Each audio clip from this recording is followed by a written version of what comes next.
So I've got a bit of a big subject here now. What I want to talk about is what's the point of life? Why do we need a life? What is the advantage of being alive? Why are we here? Well, what I would say is that we are here to grow our spirit. And what does that even mean, to grow our spirit? Is our spirit not perfect already? Yes, it is, but it grows through experience. And you know what? It actually grows through difficult experiences. So, how do we navigate life from the perspective of our spirit by having these experiences? How do we do that? How do we use our experiences to grow our spirit? So, I've got a little story for you. There was this day, it was the 31st of January some years ago, and in England, that's the day when we're self employed, we pay our taxes. So, I woke up the morning of the 31st of January a few years ago to an email from my accountant telling me that I owed 8 times as much tax as I expected to owe. What? I was gutted. The next thing that happened, like within 5 minutes, the next thing that happened was the toilet blocked.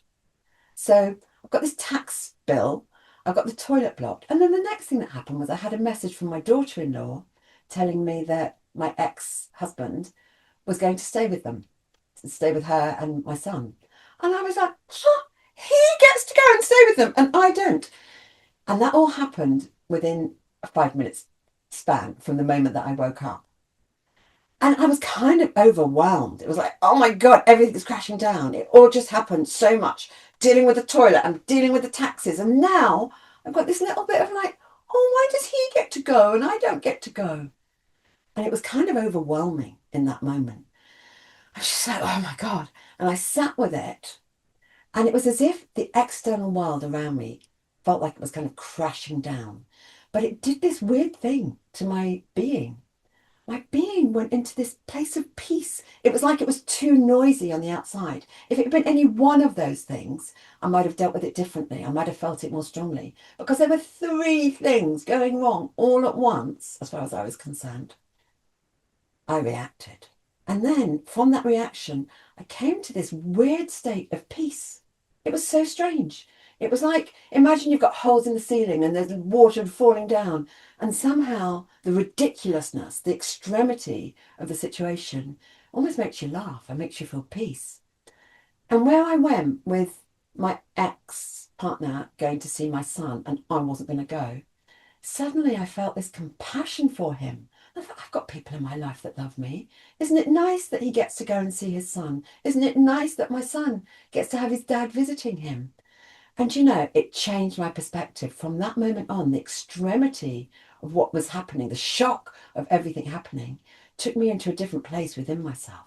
And I found myself able to feel genuine compassion and to be genuinely glad that he was going to go and get to see his family and that his family was going to get to see him. Turns out with the tax that my accountant had made a mistake and I didn't quite owe 8 times as much. I did owe twice as much as I thought I was going to, but that wasn't quite as bad. And I fixed the toilet. The toilet got fixed. So nothing really terrible happened as it turned out, but it just felt like these immensely difficult experiences all came bang, bang, bang on top of each other. And that enabled my spirit to grow. Isn't that miraculous? Isn't it incredible? Because I could have gone into all those places and go, oh my God, what am I going to do? I could have gone into drama, drama, drama. But I didn't. It was like there was so much drama that I stepped back from the drama and my spirit had a chance to evolve. And so I feel like life is here to evolve our spirit, to help us be awake, to help us be of spirit, even though we're of form. And I feel that difficult experiences are what help us get there. So I'm not saying that you would wish a difficult experience on yourself, but given that they show up anyway, we might as well use them, like turning shit into gold, really. And watching people do that when you have a difficult thing in your life. Maybe you've been made redundant or you've got sick or a relationship has ended, things that devastate us. Can we use those things as gold? Can we turn them into gold? Can we make it good? If you've got a negative energy in your life, you're probably going to have a lot of it. It's going to be a strong feeling. It's going to occupy your thoughts. It's going to go round and round. What am I going to do with this? How do I deal with that? Let's say it was a relationship that ended. You're going to be thinking about that person. You're going to be wishing, if they were the one that ended it with you, maybe, that it hadn't ended. You're going to have feelings about that.